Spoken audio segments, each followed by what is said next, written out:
Hello students, vision academy के channel पर आपका स्वागत है। आज हम 10वीं के 5th लेसन संभावता चक्र को स्टार्ट करने वाले हैं।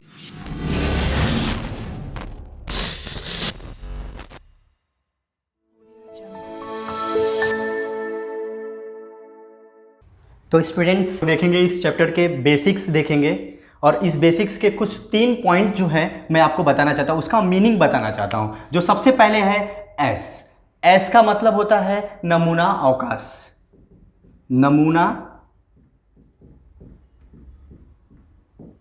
अवकाश। फिर आपको मिलेगा हेड, एच मतलब हेड, हेड का मतलब होता है चित्त।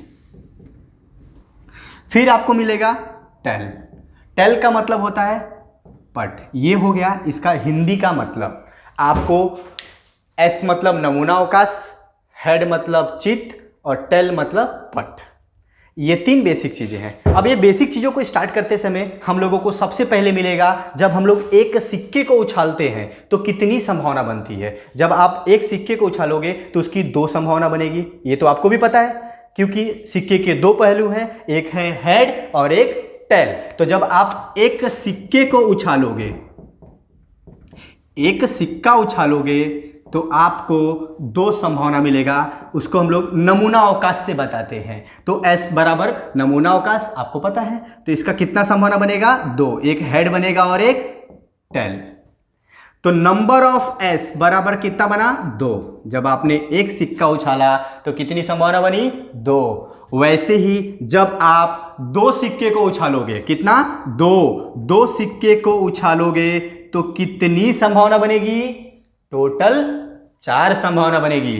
तो 2 सिक्के को उछालते हैं तो 4 संभावना बनेगी। अब ये 4 संभावनाएं कौन कौन सी होंगी? तो ये आसान है आपको बताना। वो होगा हेड, हेड, हेड और टेल, टेल और हेड, फिर लास्ट में होगा टेल और टेल। तो ऐसे टोटल कितनी संभावना बनी? 4। तो नंबर ऑफ एस कितना हो जाएगा आपका? 4 हो जाएगा। कितना हो जाएगा? 4। टोटल संभावना कितना बना? 4 बना। तो आपने एक सिक्का देखा, 2 सिक्का देखा। अब इसी तरह हम लोग 3 सिक्का उछाला जाएगा तो कितनी नमूना अवकाश बनेंगे वो हमको देखना है। ठीक है, तो 3 सिक्के का नमूना अवकाश टोटल कितना बनेगा? 8 बनेगा।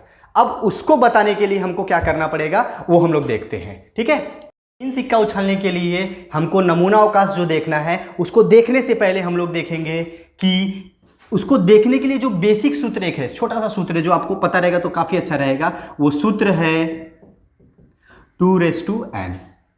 2n का मतलब है नंबर ऑफ, n मतलब नंबर ऑफ सिक्के, कितने सिक्के।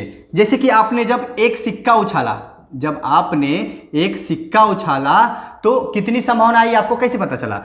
तो 2n मतलब 2n, नंबर ऑफ सिक्का कितना था आपका? 1 था। ठीक है, तो क्या हो जाएगा? 2। आपकी संभावना कितनी बनी थी? 2। वैसे ही जब आपने 2n, जैसे आपने 2 सिक्का उछाला था तो कितनी संभावना बनी थी? 2 मतलब 4। कितनी संभावना बनी थी? 4। तो जब आपने एक सिक्का उछाला तो 2 संभावना बनी थी, जब आपने 2 सिक्का उछाला तो 4 संभावना बनी थी। वैसे ही जब आपने 3 सिक्का उछाला, 3 सिक्का उछाला तो कितनी संभावना बनेगी? 8। टोटल कितनी संभावना बनेगी? 8। तो अगर ये सूत्र पता होगा तो आपको कितनी संभावना बन रही है ये भी आपके दिमाग में रहेगा। अब इसके साथ साथ में वो तीसरे सिक्के में जो संभावनाएं बन रही हैं वो पता करने के लिए आपको क्या करना पड़ेगा? मैं सूत्र लिख देता हूं फिर से यहां पे। जैसे कि आपको 3 सिक्के के लिए पता करना है, तो जैसे कि मैंने बोला 1 सिक्का, 2 सिक्का और 3 सिक्का। जब आपको 3 सिक्के के लिए पता करना है तो यहां पे सबसे पहले वाले सिक्के पे 4 हेड लेंगे। 4, 3, 4 हेड लिया आपने, वैसे 4 टेल लोगे आप। ठीक है, दूसरे वाले सिक्के पे 2 हेड, 2 टेल, 2 हेड, 2 टेल लोगे। और तीसरे वाले सिक्के पे 1 head, 1 tail, 1 head, 1 tail, 1 head, 1 tail, 1 head और 1 टेल। इस फॉर्मेट को अगर आप ध्यान में रखोगे तो 3 सिक्के का जो नमूना अवकाश है आप बहुत आसानी से कर सकते हो। पहले वाले सिक्के पे 4 हेड, 4 टेल, दूसरे वाले सिक्के पे 2 head, 2 tail, 2 head, 2 tail, last वाला सिक्का जो रहता है उस पे हमेशा एक हेड एक टेल, एक हेड एक टेल, इस फॉर्मेट को लेना है। अब देखो यहां से क्या मिला आपको, हेड हेड हेड, यहां से क्या मिला, हेड हेड टेल, यहां से क्या मिला, हेड टेल हेड, यहां से मिला हेड टेल टेल, यहां से मिला टेल हेड हेड, यहां से मिला हेड टेल टेल, यहां से मिला टेल टेल हेड, यहां से मिला टेल टेल टेल। तो ये जो टोटल आपको मिल रहा है, ये टोटल मिल रहा है 8, और यही 8 होगा आपका नमूना अवकाश 3 सिक्कों के लिए। तो इसको लिखना है बस आपको। लिखने के लिए क्या करना पड़ेगा, जब आपने 3 सिक्का उछाला, कितना, 3 सिक्का, तो नमूना अवकाश कितना बना, 8। तो कैसे लिखोगे, S बराबर, अब इसी 8 फॉर्मेट को आपको इसके अंदर लिखना है, जैसे कि head head head, head head tail, head tail head, head tail tail, tail head head, tail head tail, tail tail head, और टेल टेल टेल। तो ये टोटल नमूना अवकाश कितना बन जाएगा, 8 बन जाएगा। तो आपको तीसरे सिक्के के लिए ये याद नहीं रहा, अगर ये टेबल भी याद रहा तो तीसरे सिक्के के लिए नमूना अवकाश निकालना आपके लिए बहुत आसान रहेगा। तो आपने अभी तक 1 सिक्का देखा, 2 सिक्का देखा, और ये था तीसरा सिक्का। यहां तक सभी को क्लियर हुआ। अब इसके आगे हमको क्या देखना है वो हम लोग देखेंगे। अब हम लोग देखेंगे पासा। अभी तक हम लोग ने सिक्के के बारे में देखा, 1 सिक्का, 2 सिक्का और 3 सिक्का, उसके कितने नमूना अवकाश बन रहे हमने उसके बारे में देखा। अब नेक्स्ट देखेंगे हम लोग पासा। पासा क्या होता है, पासा मतलब आप सब लोग नॉर्मली जानते ही होंगे। पासा का मतलब होता है लूडो। लूडो की जो गोटी होती है ना, उसको हम लोग पासा बोलते हैं, ठीक है। जब हम लोगों को अगर एक पासा अगर हमको फेंकने के लिए बोला गया तो कितनी नमूना अवकाश बनेंगे उसके, वो हमको देखना है। तो आपको पता है कि पासे में टोटल नंबर कितनी होती हैं, 6 होता है। तो अगर आपने पासे को फेंका, एक बार फेंका तो 1 आया, दूसरी बार फेंका तो 2 आया, तो जो भी नंबर आएगा वो आएगा 1 से 6 के बीच में ही आएगा। तो उसका नमूना अवकाश कितना बनेगा, 6 बनेगा। तो एक पासा अगर आप फेंकते हो तो उसका नमूना अवकाश बनता है 6। 1 2 3 4 5 6। तो टोटल नमूना अवकाश कितना बनेगा इसका, नंबर ऑफ एस बराबर 6, ठीक है। तो आपने एक पासा फेंका, नमूना अवकाश बना 6। जब आप 2 पासा फेंकोगे, कितना, 2 पासा, जब आप 2 पासा फेंकोगे तो नमूना अवकाश कितना बनेगा, सोचो। तो नमूना अवकाश बनेगा 36। वो कैसे बनेगा, वो देखो, नमूना अवकाश बनेगा 36। तो पहला है 1 और 1, जैसे कि पहले वाले पासे पर 1 आया तो दूसरे वाले पे भी 1 आ सकता है। पहले वाले पे 1 आया तो दूसरे वाले पे 2, पहले वाले पे 1 आया तो दूसरे वाले पे 3, 1 4, 1 5, 1 6। ऐसे तो टोटल 6 नंबर होते हैं। तो वैसे दूसरे वाले पे क्या आएगा, 2 और 1, 2 और 2, 2 और 3, 2 और 4, 2 और 5, 2 और 6, 3 और 1, 3 और 2, 3 और 3, 3 और 4, 3 और 5, 3 और 6, 4 और 1, 4 2, 4 3, 4 4, 4 5, 4 6, 5 1, 5 2, 5 3, 5 4, 5 5, 5 और 6।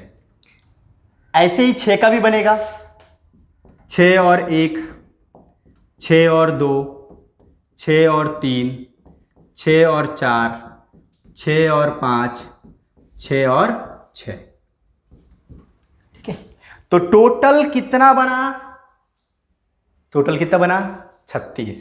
जब आपने एक पासा फेंका तो 6 बना, जब आप 2 पासा फेंकोगे तो टोटल नंबर ऑफ एस कितना बनेगा बेटा, 36। कितना बनेगा, 36। तो ये था पासा का। जब आपने एक पासा फेंका तो 6 संभावना बनी, 2 पासा फेंका तो 36।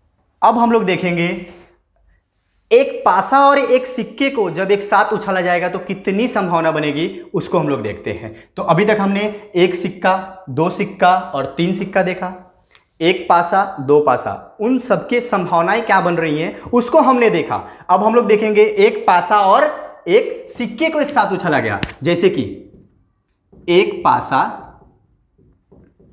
और एक सिक्का। तो सोचो आप क्या बनेगा, कितनी संभावनाएं हो सकती हैं, थोड़ा सोचो। जब आपको एक पासा और एक साथ दोनों को साथ में उछाला गया तो क्या संभावनाएं बन सकती हैं। तो उसके लिए कितनी नमूना अवकाश बनेंगे वो देखो आप। सबसे पहले एक पासा, आपको पता है एक पासा जब उछाला जाएगा तो कितनी संभावनाएं बनती हैं, 6। जब एक सिक्का उछाला जाता है तो कितनी संभावनाएं बनती हैं, 2। जब दोनों को एक साथ में उछाला जाएगा तो कितनी संभावनाएं बन सकती हैं, टोटल बनेंगी 12। वो कैसे बनेगी वो देखेंगे हम लोग। जब आपने एक सिक्का फेंका उस पे आया हेड, उसी के साथ में आपने पासा भी फेंका तो उस पे 1 आ सकता है। जब आपने सिक्का फेंका तो उस पे हेड आया तो 2 भी आ सकता है। इसी तरह हेड 3, हेड 4, हेड 5 और हेड 6। आगे tail 1, tail 2, tail 3, tail 4, tail 5 और टेल 6।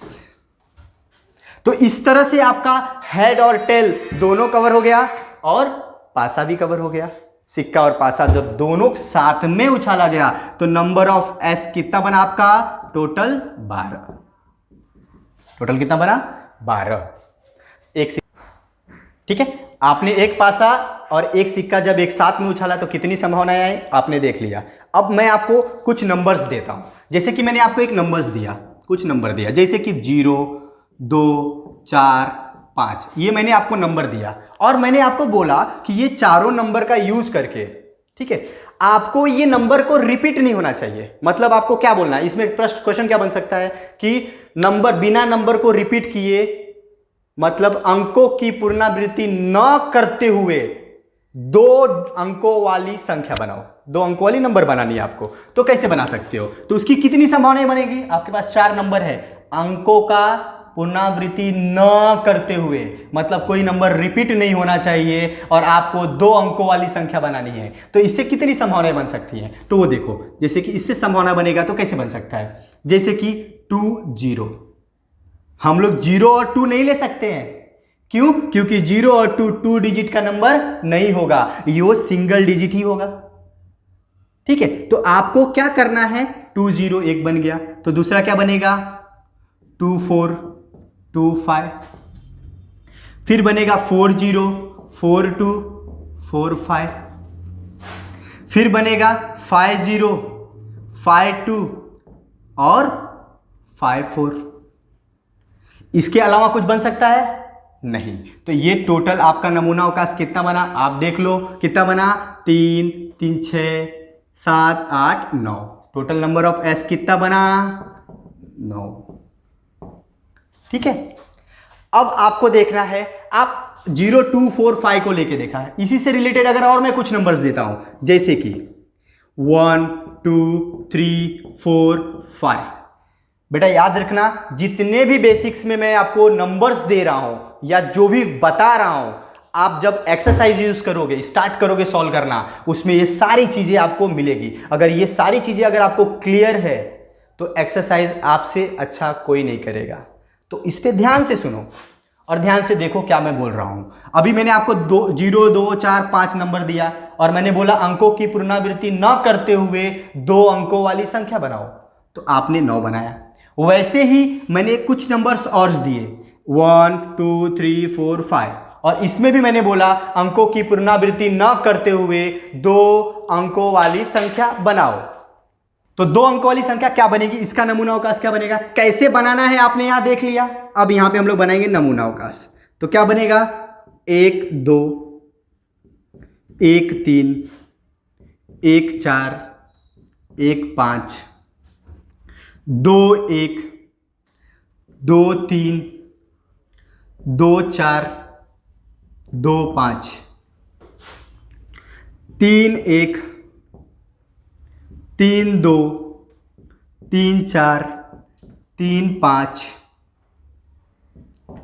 4 1, 4 2, 4 3 और 4 5, 5 1, 5 2, 5 3, 5 4, ये होगा आपका नमूना अवकाश। कोई भी नंबर रिपीट नहीं हुआ, अंकों की पुनरावृत्ति भी नहीं हुई और हमारी 2 अंकों वाली संख्या बन गई। अब इसका टोटल नंबर ऑफ एस नमूना अवकाश कितना बनेगा वो देखो आप, तो कितना होगा 1 2 3 4 5 6 7 8 16 17 18 19 20, तो टोटल कितना बनेगा 20। नंबर ऑफ नमूना अवकाश कितना बनेगा आपको 20। तो आपने जब ये नंबर लिया तो ये बना, जब उसी से रिलेटेड कुछ और नंबर लिए आपने तो आपको नमूना अवकाश मिला 20। तो नमूना अवकाश जब आपने दोनों नंबर्स को लिया और अंकों की पुनरावृत्ति न करते हुए 2 अंकों वाली संख्या बनाई तो पहले में 9 और दूसरे में 20 मिला। इस तरह से और भी कोई नंबर्स मिलेगा तो आप बना सकते हो। अंकों की पुनरावृत्ति न करते हुए अगर बोलता है तब किसी किसी क्वेश्चंस में आपको यह भी रहेगा कि अंकों की पुनरावृत्ति करते हुए बनाओ। जब करते हुए बनाने के लिए बोलेगा तो आप यहां पे जैसे कि ये नंबर का करते हुए बोला तो आप क्या कर सकते हो, इसी को आपको नंबर रिपीट करते हो। जैसे कि आप यहां पे 2 2 लिख सकते हो, 4 4 लिख सकते हो, 5 5 लिख सकते हो। ये अंकों का पुनरावृत्ति हो रहा है इसमें, लेकिन आपको मैंने क्या बोला था, अंकों की पुनरावृत्ति न करते हुए बनाना है, तो आपने ये बनाया। अगर आपको बोला अंकों की पुनरावृत्ति करते हुए बनाओ तो आपका ये नंबर्स भी उसमें ऐड हो जाएगा। ठीक है, समझ में आया यहां तक सभी को? तो अब हम लोग आगे देखेंगे। अभी तो हम लोगों ने नंबर्स का देखा जो पुनरावृत्ति न करते हुए क्या करते हैं यूज का। अब मान लो मैंने आपको कुछ लड़कों और लड़कियों को एक साथ इकट्ठा किया। जैसे कि मान लो मैंने बोला 2 लड़कियां हैं, गर्ल्स 1 और गर्ल्स 2। 2 लड़की हैं और 2 लड़के हैं। अब ये दोनों को मैंने बोला कि इनको मान लो पिकनिक जाना है। जैसे कि हम लोग स्कूल की तरफ से कभी स्पोर्ट्स के लिए जाते हैं या पिकनिक्स के लिए जाते हैं, तो हमारे स्कूल्स में हमारे सर टीचर्स हमको रूल्स सिखाते हैं कि आप लोगों को 2-2 लोगों की जोड़ी बनानी है और जोड़ी के साथ आपको जाना है, बोलते हैं ना। अब उसी जोड़ी के साथ अगर मैं बोलूं कि ये 2 लड़कियां हैं और 2 लड़के हैं, अब ये दोनों की 2-2 की जोड़ी बनानी है, लेकिन कोई जोड़ी रिपीट नहीं होनी चाहिए।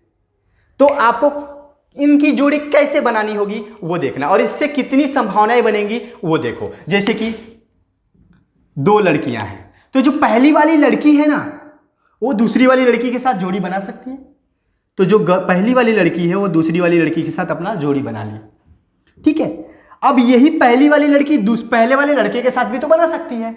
तो पहली वाली लड़की ने पहले वाले लड़के के साथ जोड़ी बना लिया, फिर यही लड़की दूसरे वाले लड़के के साथ भी तो जोड़ी बना सकती है। तो इसकी जोड़ी बनेगी गर्ल्स 1 बॉयज 2। अब बताओ ये वाली लड़की इसके साथ जोड़ी बना सकती है? नहीं, क्योंकि ये वाले ने इसके साथ तो पहले जोड़ी बना लिया है। तो अब ये वाली इसके साथ नहीं बना सकती, ये वाली इसके साथ बना सकती है।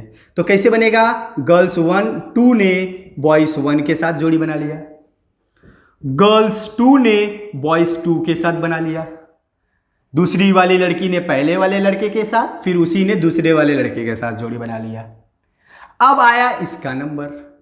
अब बताओ ये लड़का जो है ये दोनों के साथ जोड़ी बना सकता है? नहीं, क्योंकि ये दोनों ने तो पहले इसके साथ जोड़ी बना लिया है। तो इसके पास क्या चांस मिलता है इसके साथ जोड़ी बनाने का? तो ये वाली लड़का जो है वो बनाएगा लड़का, पहले वाला लड़का दूसरे वाले लड़के के साथ। इसके पास कोई ऑप्शन है जोड़ी बनाने का?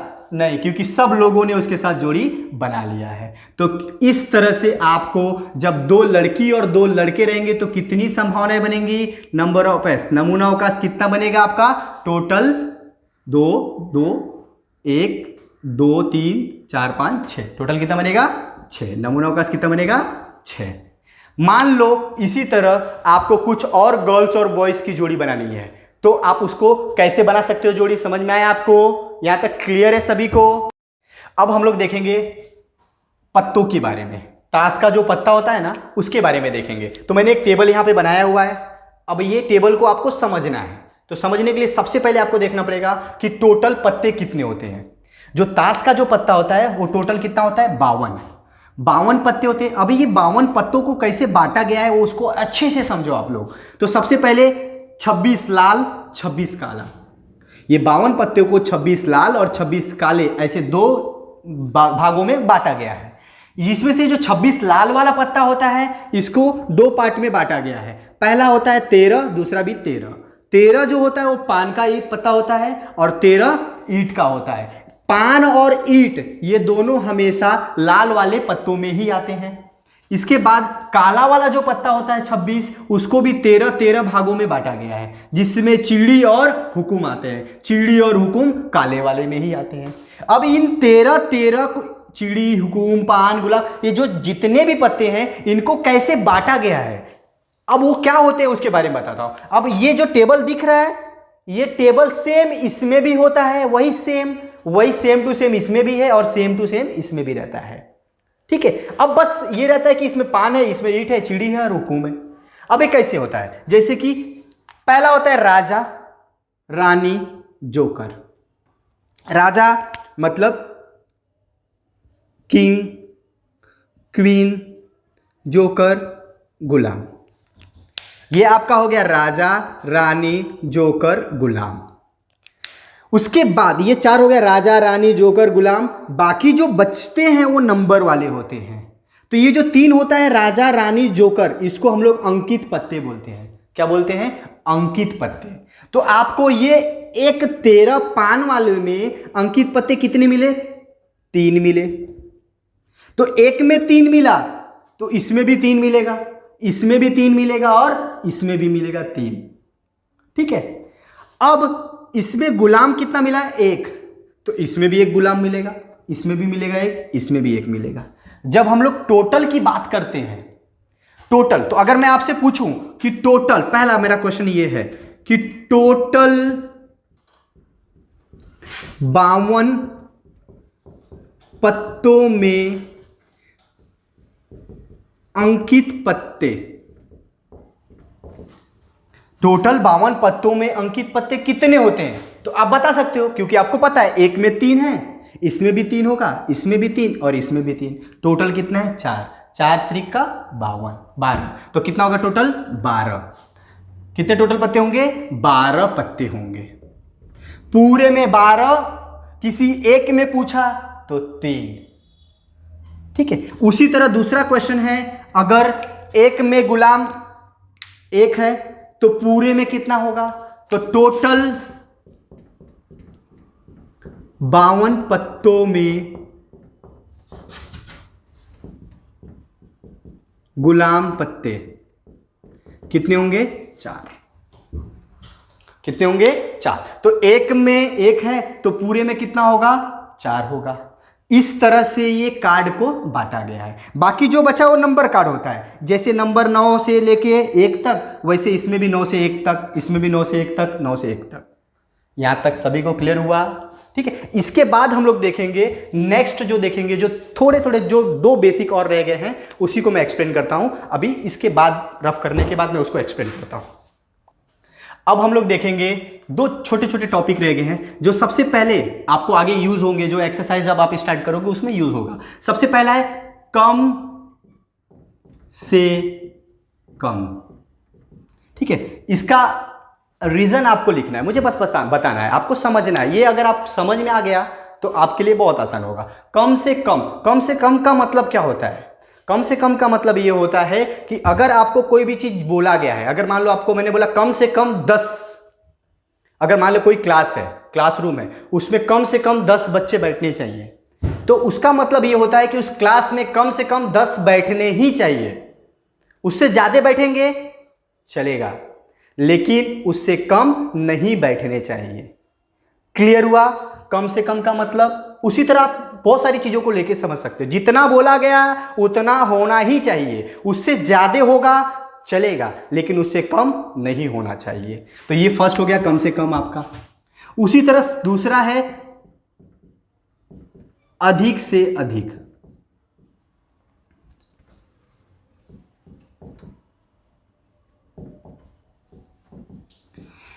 अधिक से अधिक, अब उसी चीज को मैं समझाता हूं, एक्सप्लेन करता हूं। जैसे कि मैंने बोला एक क्लासरूम है, अब उस क्लासरूम में अधिक से अधिक 10 बच्चे बैठने चाहिए, तो इसका मतलब उस क्लासरूम में 10 बच्चे ही बैठने चाहिए, उससे ज़्यादा नहीं बैठने चाहिए। उससे कम बैठेंगे चलेगा, वो पूरी क्लास खाली भी रहेगी ना तो भी चलेगा, लेकिन उससे ज़्यादा नहीं बैठने चाहिए। तो अधिक से अधिक का मतलब ये होता है जितना बोला उतना ही, उससे कम रहेगा चलेगा, उससे एक भी ज़्यादा नहीं होना चाहिए। अब ये दोनों आपको समझ में आया, अब उसके हिसाब से आप उसको लिख लो। एक लास्ट और जो बहुत इंपॉर्टेंट फॉर्मूला है जो मैं आपको बताना चाहता हूं, जो आपको आपके 5वें चैप्टर के 5.4 में मिलेगा, उसका यूज होगा और उसी के बेस पे आप सम सॉल्व कर पाओगे। जो बहुत इंपॉर्टेंट फॉर्मूला है वो है संभाव्यता का फॉर्मूला।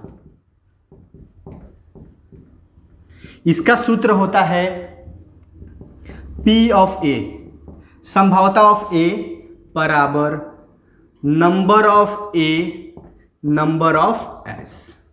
ये बहुत इंपॉर्टेंट सूत्र है बेटा, जो आपको आपके लास्ट एक्सरसाइज में, लास्ट प्रसंग्रह में सॉल्व करने के लिए मिलेगा। ठीक है, इस तरह से आज मैंने आपको जितने भी स्टार्टिंग से लेके एंड तक बेसिक बताए हैं, जैसे कि मैंने स्टार्ट कहाँ से किया था, एक सिक्के से, फिर हमने 2 सिक्का देखा, फिर 3 सिक्का देखा, फिर हमने 1 पासा देखा, फिर 2 पासा देखा, फिर हमने देखा 1 पासा और 1 सिक्का दोनों साथ में उछालेंगे तो कितनी संभावनाएं बनेंगी, उसको देखा। फिर हमने देखा 2 गर्ल्स और 2 बॉयज़ का देखा। ठीक है, फिर हमने देखा कुछ नंबर्स मैंने दिया, जैसे 0, 2, 4 ऐसे नंबर्स दिया, और मैंने बोला अंकों की पुनरावृत्ति न करते हुए 2 डिजिट वाले 2 अंकों वाली संख्या बनाओ, उसके बारे में हमने देखा। फिर हमने कार्ड वाला देखा, ताश के पत्तों के बारे में देखा। फिर हमने कम से कम और अधिक से अधिक देखा, और लास्ट हमने देखा संभाव्यता का जो सबसे इंपॉर्टेंट सूत्र है वो देखा। मैंने आपको स्टार्टिंग से लेके अभी तक जितने भी बेसिक्स बताए हैं, ये सारे बेसिक्स आप जब एक्सरसाइज स्टार्ट करोगे 5.1, 5.2 से लेके 5.4 तक, आपको सब जगह ये सारे यूज होंगे। तो बेसिक को अच्छे से समझो, अगर आपको अच्छे से आ गया तो आगे आपको हेल्पफुल होगा। ठीक है, अब नेक्स्ट हम लोग स्टार्ट करेंगे एक्सरसाइज, जब स्टार्ट करेंगे 5.1। ठीक है।